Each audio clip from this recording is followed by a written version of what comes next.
പൊതുനിരത്തിൽ സ്ത്രീകളെ കയ്യേറ്റം ചെയ്യുകയും ആക്രമിക്കുകയും ചെയ്യുന്നവരുണ്ട്. ഇങ്ങനെയുള്ള നാട്ടിൽ പെൺകുട്ടികൾക്കും സ്ത്രീകൾക്കും എങ്ങനെ സുരക്ഷിതമായി ജീവിക്കാൻ കഴിയും? കോഴിക്കോട് തിരുവമ്പാടിയിൽ നടു റോഡിൽ സ്ത്രീയെ യുവാവ് പിന്നിൽ നിന്നും ചവിട്ടി വീഴ്ത്തിയ ദൃശ്യങ്ങൾ ഭയപ്പെടുത്തുന്നതാണ്. മദ്യലഹരിയിലായിരുന്ന തിരുവമ്പാടി സ്വദേശി ഷിഹാബുദ്ദീനാണ് റോഡരികിലൂടെ നടന്നു പോകുകയായിരുന്ന യുവതികളോട് ആദ്യം അസഭ്യം പറയുകയും പിന്നാലെ ചവിട്ടി വീഴ്ത്തുകയും ചെയ്തത്. പ്രദേശത്തെ CCTVയിലാണ് ഞെട്ടിപ്പിക്കുന്ന ദൃശ്യങ്ങൾ പതിഞ്ഞിട്ടുള്ളത്.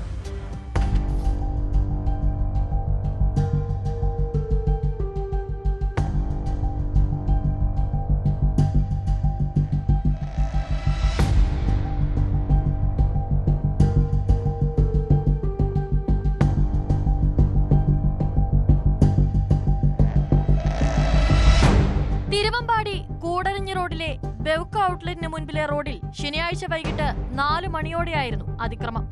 റോഡരികിലൂടെ നടന്നുപോയ 2 യുവതികളോട് വഴിയിൽ നിന്ന് തിരുവമ്പാടി സ്വദേശി ഷിഹാബുദ്ദീൻ അസഭ്യം പറയുകയും പിന്നാലെ യുവതിയെ ചവിട്ടി വീഴ്ത്തുകയുമായിരുന്നു.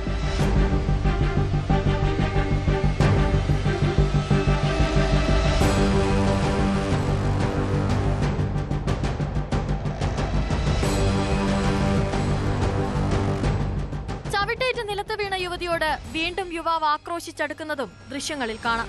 ഒരു പണപ്പിരിവുമായി ബന്ധപ്പെട്ട് പോവുകയായിരുന്നു യുവതികൾ. പരാതിയും കേസുമായി മുൻപോട്ടു പോകാൻ താല്പര്യമില്ല എന്നാണ് ചവിട്ടേറ്റ യുവതി പോലീസിനെ അറിയിച്ചത്. അതേസമയം സംഭവത്തിൽ തിരുവമ്പാടി പോലീസ് സ്വമേധയാ കേസെടുത്തിട്ടുണ്ട്. മദ്യലഹരിയിലായിരുന്നു ഷിഹാബുദ്ദീനെന്നും പ്രതിക്കായി അന്വേഷണം തുടങ്ങിയതായും പോലീസ് അറിയിച്ചു.